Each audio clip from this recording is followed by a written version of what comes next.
ये बार बार क्यों वाकयात दोहराए जाते हैं? आबादी आबादी में जिक्र शहादत क्यों किया जाता है? और भी तो जंगें हुई, भयानक जंग, बड़ी बड़ी जंगें हुई। जंगे उहुद है, जंगे बद्र है, गज़वे खैबर है, गज़वे खंदक है, गज़वे मूता है। बेशुमार जंगें हुई, मगर सबसे ज्यादा आखिर जंगे करबला ही को क्यों याद किया जाता है?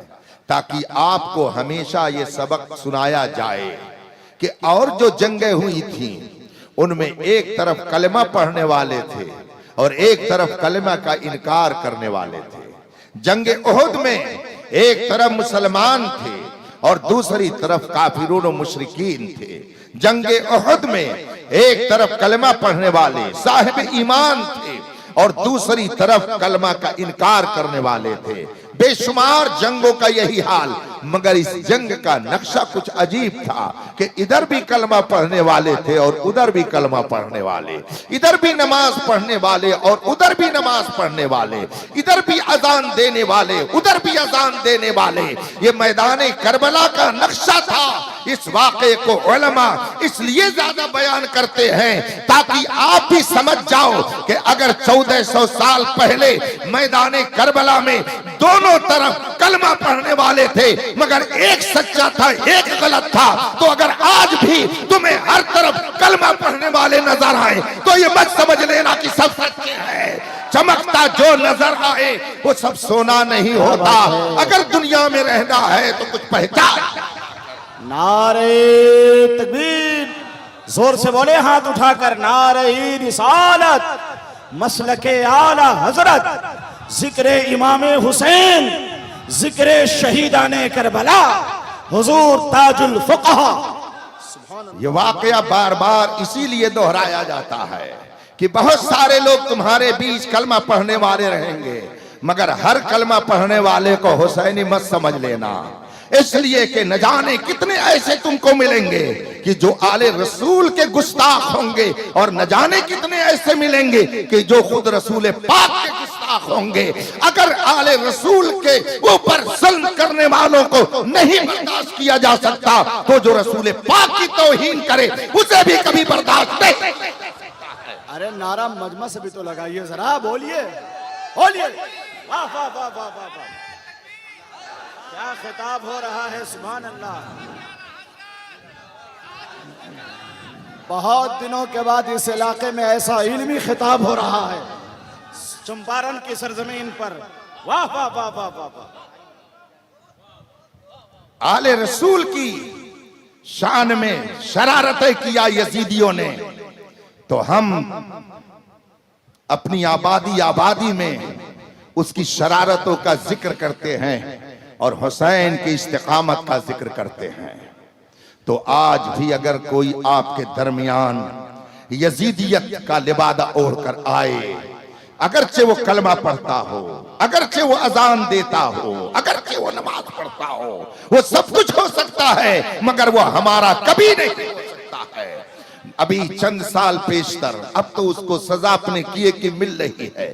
चंद साल पेशतर बॉम्बे की सरजमीन पर एक इंग्लिश स्पीकर ने अपनी तकरीर में कहा कि हुसैन को करबला जाने की जरूरत क्या थी, उन्होंने गलती किया, उनको नहीं जाना चाहिए था।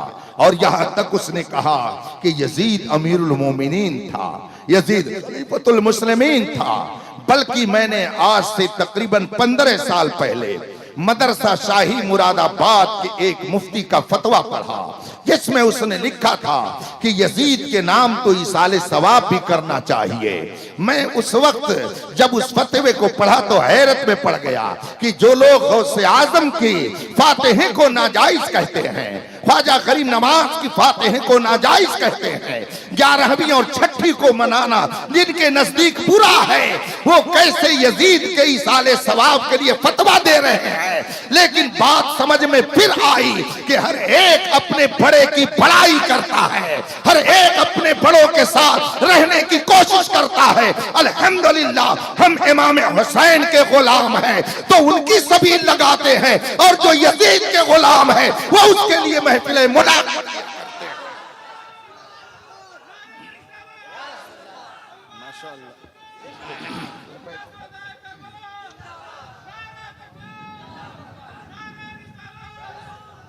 मैदान करबला में इमाम अली मकाम ने जिससे मुकाबला किया वो कलमा पढ़ने वाला था, अजान देने वाला था, वो तब का नमाज भी पढ़ता था। इससे आपको समझ लेना चाहिए कि अगर 1400 साल पहले हर कलमा पढ़ने वाला सही नहीं हो सकता है तो इस बुरे दौर में हर कलमा पढ़ने वाला सही कैसे हो सकता है। और जरा आगे चले जाइए, रसूल पाक सल्लल्लाहु अलैहि वसल्लम के जमाने में बहुत से ऐसे थे जो कलमा पढ़ते थे, नमाज पढ़ते थे, रोजा रखते थे, दाढ़ी रखते थे, कुर्ता पाजामे में रहा करते थे, मगर कुरान ने उनके बारे में फरमाया वमा हुम बिमुमिनीन, ये मोमिन नहीं है, ये ईमान वाले नहीं है। क्यों ईमान वाले नहीं हैं? इसलिए कि ये नबी का कलमा तो पढ़ते हैं मगर पीठ पीछे नबी का मजाक उड़ाते हैं। और मजाक भी कैसा उड़ाते थे जरा उसको भी सुन लीजिए। एक सहाबी रसूल सल्लल्लाहु अलैहि वसल्लम रज़ियल्लाहु ताला अन्हु रसूल पाक की बारगाह में हाजिर हुए, अर्ज की या रसूल अल्लाह। हेलो मोटो।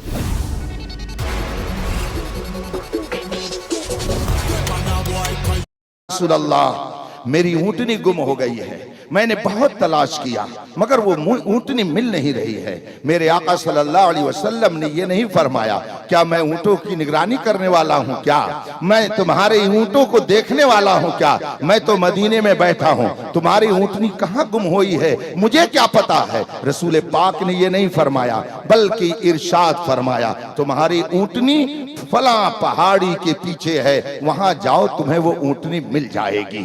वो सहाबी रसूल चले, रसूल पाक की रहनुमाई के मुताबिक आगे बढ़े तो देखा चंद मुसलमान बैठे हुए थे, कलमा पढ़ने वाले बैठे हुए थे। उन्होंने कहा किधर जा रहे हो?